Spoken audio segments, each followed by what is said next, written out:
Hello everyone, मैं Vaibhav Titarmare, lecturer in mechanical engineering department NIT polytechnic Nagpur. आप सभी का स्वागत करता हूं हमारे कोर्स अप्लाइड मैकेनिक्स में। आज के 29th लेक्चर में हम पढ़ने वाले हैं graphical solution of non concurrent force system. So here we go. In previous lecture, we have learned about the graphical solution of concurrent force system. Apart from that, we have also learned about the triangle law of forces and law of polygon. So, learning outcomes. After completion of this lecture, you are able to calculate the resultant and its position by graphical method. These are the program outcomes which are going to be achieved after successful completion of this lecture. Let us discuss the term used in graphical method. So first term is space diagram. Space मतलब क्या होता है? Space मतलब एक जगह पे एक diagram banana, that is space diagram. बराबर है। तो समझ लेते हैं, हम एक कोई फोर्स सिस्टम ले लेते हैं। This is 10 Newton force, this is 20 Newton force and this is 30 Newton force. बराबर, एक स्पेस में एक फोर्स सिस्टम है। तो इस फोर्स सिस्टम के आजू बाजू में ए बी सी डी लिखना मतलब बोस नोटेशन। और ये जो कंप्लीट जो डायग्राम बनी हुई है, इसे हम स्पेस डायग्राम बोलते हैं। इसे हम कौन से डायग्राम बोलते हैं बेटा? Space diagram. मतलब डायग्राम को बोस नोटेशन के साथ नेमिंग करना, that is nothing but a space diagram. The diagram in which number of forces acting on a body are drawn in a space. मतलब एक जगह पे हमने ड्रॉ किए to a suitable scale and naming the spaces in order by Bose notation is called as space diagram. बराबर है। एक जगह पे फोर्सेस को ड्रॉ करना है, उसका बोस नोटेशन करना है, उसके बाद जो डायग्राम बनती है उसे हम स्पेस डायग्राम बोलते हैं। अब इस स्पेस डायग्राम के बाद हमको पढ़ना है वेक्टर डायग्राम। अब ये जो हमने स्पेस डायग्राम बनाए थे, ये जो फोर्सेस थे 10, 20 और 30 के, इनको हम एक स्केल लेंगे। स्केल 10, 20, 30 है, तो 1 सेंटीमीटर इक्वल टू 10 न्यूटन ले लेंगे। तो ये 10 न्यूटन मतलब कि 1 सेंटीमीटर की लाइन, 20 मतलब 2 सेंटीमीटर की लाइन और 30 मतलब 3 सेंटीमीटर की लाइन। तो ए से जब बी जाएंगे हम, तो इस 10 न्यूटन वाले लाइन को हम क्या करेंगे? पैरेलल लाइन बनाएंगे 1 सेंटीमीटर की ए से बी। फिर इधर हम 20 को पैरेलल 2 सेंटीमीटर की बी से सी लाइन बनाएंगे। फिर 30 न्यूटन को पैरेलल एक हम तीसरी लाइन बनाएंगे। बराबर है। आखिरी वाले पॉइंट को हम ए डैश बोलते हैं। तो ये जो पैरेलल पैरेलल लाइन बनाने के बाद जो डायग्राम बनी है, इसे हम वेक्टर डायग्राम बोलते हैं। कौन सा डायग्राम बोलते हैं बेटा?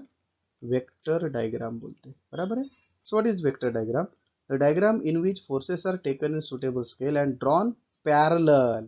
बराबर, पैरेलल लाइन बने, drawn parallel to their respective line of action of forces drawn in the space diagram by maintaining the same order as it was maintained in the space diagram is called as vector diagram। उसे हम क्या बोलते हैं बेटा? Vector diagram बोलते हैं। तो जो स्पेस डायग्राम में फोर्सेस बनाई थी, उनको पैरेलल पैरेलल लाइन जब हम बनाते हैं, तो उसे हम वेक्टर डायग्राम बोलते हैं। अभी हम देखते हैं polar diagram. What is polar diagram? Polar में एक शब्द है पोल। बराबर है। समझ लेते हैं, आज के न्यूमेरिकल में हमारी जो है वेक्टर डायग्राम सीधी बनने वाली है। वेक्टर डायग्राम सीधी बनने वाली है। बराबर है। समझ लेते हैं, यहाँ पे ए था, यहाँ पे बी था, यहाँ पे सी था और यहाँ पे डी है। ठीक है। तो हम क्या करेंगे, यहाँ पे कहीं तो भी एक पॉइंट ओ लेंगे, जिसको हम बोलते हैं पोल। और इस पोल के साथ इन सभी पॉइंट्स को ज्वाइन करेंगे, जैसे पोल को वायर ज्वाइन रहते हैं। बराबर है। तो इस डायग्राम को बोलते हैं पोलर डायग्राम। कौन सा डायग्राम बोलते हैं बेटा इसको? Polar diagram. It is the diagram obtained by joining beginning and end points of all the forces of vector diagram to an arbitrary point O called as pole। बराबर है। तो जो हमारी ये वेक्टर डायग्राम थी, वेक्टर डायग्राम हमारी ऐसे सीधी बनी थी। तो इसका स्टार्टिंग पॉइंट था, इसका एंडिंग पॉइंट था। इसका स्टार्टिंग, एक फोर्स का स्टार्टिंग पॉइंट, एक पॉइंट का एंडिंग पॉइंट। तो इन पॉइंट्स को हमने क्या किया, एक पोल के साथ ज्वाइन कर दिया। उसे हम बोलते हैं, क्या बोलते हैं बेटा? Polar diagram. उसे हम पोलर डायग्राम बोलते हैं। ओके। अभी समझ लेते हैं हम इसको। ये हमारा ओ ए लाइन है, ये हमारा ओ बी लाइन है, ये हमारा ओ सी लाइन है और ये हमारा ओ डी लाइन है। तो क्या करेंगे, हम इन लाइंस को पैरेलल पैरेलल और एक लाइन बनाएंगे। जैसे ओ ए लाइन को पैरेलल एक, ओ बी को पैरेलल एक, ओ सी को पैरेलल एक और ओ डी को पैरेलल एक। तो इनको सभी को पैरेलल पैरेलल लाइन बना के जो हमको एक डायग्राम मिलती है उसे हम बोलते हैं फनिकुलर पॉलीगॉन। उसे हम क्या बोलते हैं बेटा? Funicular polygon. So it is the figure obtained by drawing the line parallel to OA, OB, OC and OD। ये जो OA, OB, OC और OD जो हमारी लाइंस थी उनको पैरेलल जो हमने लाइंस बनाई है that is called as the funicular polygon। उसे हम क्या बोलते हैं बेटा? फनिकुलर पॉलीगॉन बोलते हैं। चलिए तो आज का पहला न्यूमेरिकल हम देखते हैं अभी ग्राफिकल मेथड का। ये सेम क्वेश्चन हमने सॉल्व किया है एनालिटिकल मेथड से। तो 4 पैरेलल फोर्सेस है, 4 6 3 2 एक्टिंग अपवर्ड डायरेक्शन। तो आपको क्या करना है? 4 न्यूटन का फोर्स, 6 न्यूटन का फोर्स, 6 न्यूटन का, 3 न्यूटन का और 2 न्यूटन का। तो ऐसे बनाना है आपको 4 Newton, 6 Newton, 3 Newton and 2 Newton. Okay, पहले दो फोर्सेस के बीच में क्या डिस्टेंस 2 मीटर है, आखिरी के दो 2 मीटर है, और जो सेंट्रल है 6 न्यूटन और 3 न्यूटन इनके बीच में का 1 मीटर है। तो आपको पेज के ऊपर सेम डायग्राम बनानी है। ये 2 मीटर की जगह पे आपको यहाँ पे 2 सेंटीमीटर डिस्टेंस लेना है, यहाँ पे 1 सेंटीमीटर डिस्टेंस लेना है और यहाँ पे 2 सेंटीमीटर डिस्टेंस लेना है। और ये डायग्राम हमको अभी ग्राफिकल मेथड से सॉल्व करनी है bye means of scale and roller scale. Okay, आइए दोस्तों अभी हम नॉन कॉन्करेंट फोर्स सिस्टम का जो रिजल्टेंट है और पोजीशन निकालते हैं। यह आपका एक्सपेरिमेंट 10 भी है। ठीक है, तो जो हमें क्वेश्चन दिया हुआ है वहाँ हमें इस प्रकार से दिया है कि हमारे पास 4 फोर्सेस है, 4 न्यूटन, 6 न्यूटन, 3 न्यूटन और 2 न्यूटन के। कितने? 4 6 3 2। ओके, तो सबसे पहले हम वो डायग्राम बना लेते हैं। ओके, तो सबसे पहला वाला जो फोर्स है वो 4 न्यूटन का है। सभी फोर्सेस क्वेश्चन में दिए हैं कि अपवर्ड डायरेक्शन में है। सो this is a 4 Newton force. Okay, उसके बाद जो डायग्राम में दिया हुआ है, हमको क्वेश्चन में दिया हुआ है कि 4 न्यूटन के बाद जो फोर्स है 6 न्यूटन का, उनके बीच में 2 सेंटीमीटर का डिस्टेंस है। ओके, तो हमने 2 सेंटीमीटर का डिस्टेंस लिया और वहाँ पे एक फिर से फोर्स बनाया। कितने का? 6 न्यूटन का। ये भी अपवर्ड डायरेक्शन में है। उसके बाद जो 6 न्यूटन वाला फोर्स है और उसके बाजू वाला जो 3 न्यूटन का फोर्स है, इनके बीच में सिर्फ 1 मीटर का डिस्टेंस है, मतलब 1 सेंटीमीटर का डिस्टेंस है। ओके, तो उनके बीच में 1 सेंटीमीटर का डिस्टेंस लेना है आपने। ठीक है, ये है आपका 3 न्यूटन वाला फोर्स। और आखिरी जो 2 न्यूटन वाला फोर्स है उनके बीच में का डिस्टेंस है 2 मीटर। 2 मीटर के लिए हम 2 सेंटीमीटर लेंगे। ओके, तो क्वेश्चन किस प्रकार से दिया है उस प्रकार से हमें डायग्राम बनानी है बेटा। ठीक है, सो this is 2 Newton force. Okay, तो भाई उसमें क्या बोला है? 4 फोर्सेस है, पहले 2 फोर्सेस के बीच में 2 मीटर का डिस्टेंस है, आखिरी के 2 के बीच में 2 मीटर का, और जो बीच के 2 है 6 और 3 इनके बीच में 1 मीटर का डिस्टेंस है। हम ये डिस्टेंसेस भी मार्क कर लेते हैं। ठीक है, ये डिस्टेंस है हमारा 2 मीटर, ये डिस्टेंस है हमारा 1 मीटर और ये डिस्टेंस है हमारा 2 मीटर। ओके, हाँ, अभी क्या करना है बेटा? आपने इसके नीचे ऐसे बाउंड्रीज बना लेनी है, मतलब प्रोजेक्शन लाइन बना के रखना है, ताकि हम यहाँ पे कोई भी काम अभी करेंगे नहीं। ठीक है, जो कुछ भी काम होगा इस लाइन के बाहर होगा। ओके, हाँ, अब इसका बोझ नोटेशन भी हमें करना पड़ेगा। बोझ नोटेशन कैसे करते हैं? हमने देखा है कि फोर्स के आजू बाजू में ए बी सी डी लिखो। तो इसके आजू में फोर्स के ए, इसके बाजू में बी, इसके आजू में हो गया, इसके बाजू में सी, इसके आजू में हो गया, बाजू में डी, इसके आजू में हो गया, बाजू में क्या रहेगा? ई रहेगा। ठीक है, तो ये जो डायग्राम बनती है इस डायग्राम को हम बोलते हैं स्पेस डायग्राम। देखा था पिछले वाले प्रॉब्लम में, देखा था हमने। इस डायग्राम को हम बोलते हैं स्पेस डायग्राम। ओके, अभी क्या करेंगे? अभी हम बनाएंगे इसका, क्या बनाएंगे हम? इसका vector diagram. Vector diagram right side में बनाएंगे। वेक्टर डायग्राम बनाने के लिए सबसे पहले हमें क्या करना पड़ेगा बेटा? सबसे पहले हमें करना पड़ेगा, इसका स्केल लेना पड़ेगा। क्या लेना पड़ेगा बेटा? हमको स्केल लेना पड़ेगा, बराबर है। तो स्केल कैसे लेंगे? देखिए, अभी फोर्सेस 4 6 3 2 ऐसे दिए, तो क्या स्केल हम 1 सेंटीमीटर इक्वल्स टू 1 न्यूटन ले सकते हैं? 1 सेंटीमीटर मतलब 1, तो 4 मतलब 4, 6 मतलब 6, 3 मतलब 3, 2 मतलब 2। हो गया। अभी सभी फोर्सेस ऊपर जाते हुए दिख रहे हैं, तो हमें शुरुआत नीचे से करना चाहिए ताकि हम ऊपर ऊपर जा सके, बराबर है। तो हम शुरुआत कहाँ से करेंगे? नीचे से करेंगे, ठीक है। शुरुआत हम नीचे से करेंगे, यहाँ से, ठीक है। नीचे से शुरुआत करते हैं हम। ओके, तो नीचे से शुरुआत करेंगे तो सबसे पहले ए से निकलेंगे बी की तरफ। तो ए से बी की तरफ निकलेंगे तो 4 सेंटीमीटर मिले, 4 न्यूटन मिलेगा। तो 4 सेंटीमीटर हमें ऊपर जाना पड़ेगा, ठीक है। हम क्या कर लेते हैं, थोड़ा ये जो पॉइंट है वो थोड़ा नीचे ले लेते हैं, ठीक है। इधर साइड में ले लेता हूँ, इधर, यहाँ पे।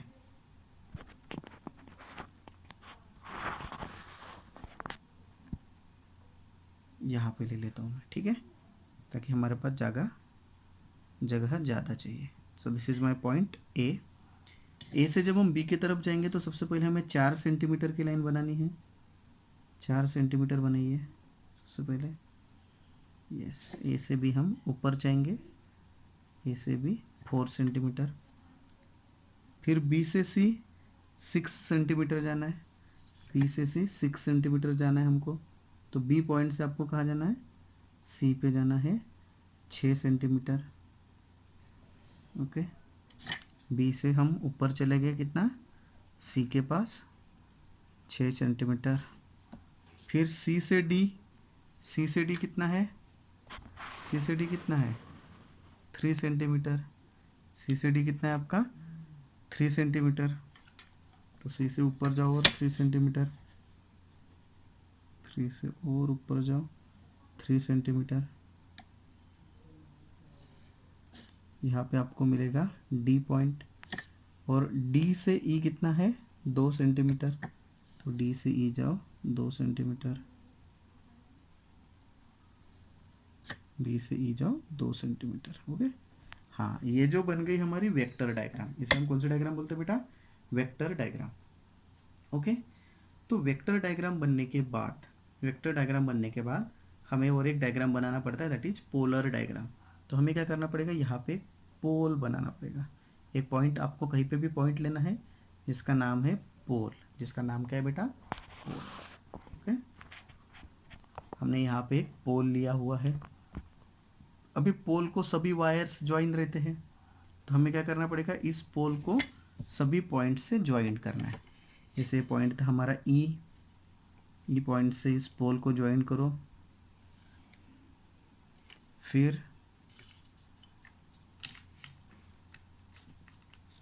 डी पॉइंट को भी ज्वाइन कर दो। उसके बाद सी पॉइंट को भी ज्वाइन कर दो पोल के साथ।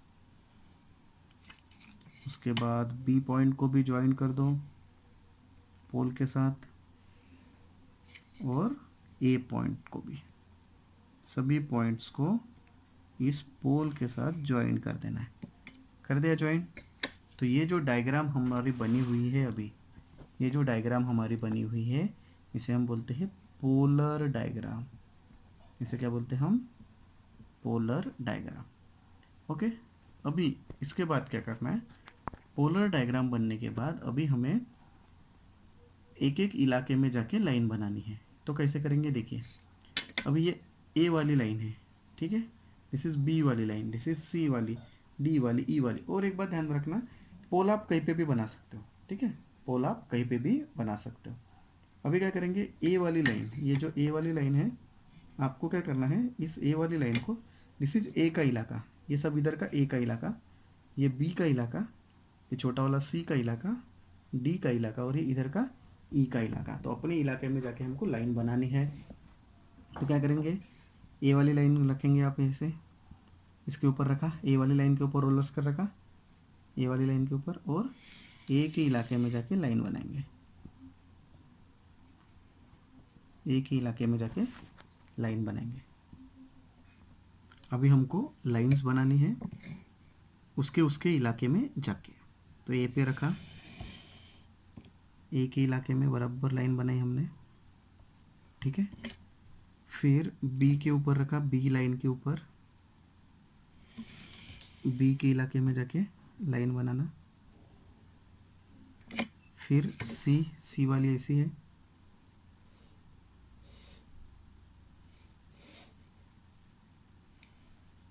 सी के इलाके में जाके लाइन बनाए। फिर डी,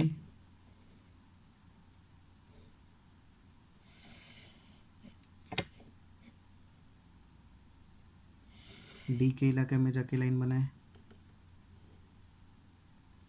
और आखिरी में फिर ई का, ई वाला आखिरी वाला पॉइंट, ई के इलाके में लाइन बनाएंगे। बन गया। तो ये जो डायग्राम बनी है, इस डायग्राम को हम बोलते हैं बेटा फनिकुलर पॉलीगॉन। क्या बोलते हैं इसको हम? Funicular polygon. तो ग्राफिकल मेथड में फनिकुलर पॉलीगॉन क्लोज रहना चाहिए। फनिकुलर पॉलीगॉन कैसा रहना चाहिए? क्लोज। तो कैसे क्लोज करेंगे हम? पहली जो लाइन थी और आखिरी जो लाइन थी, इनको एक्सटेंड करना है।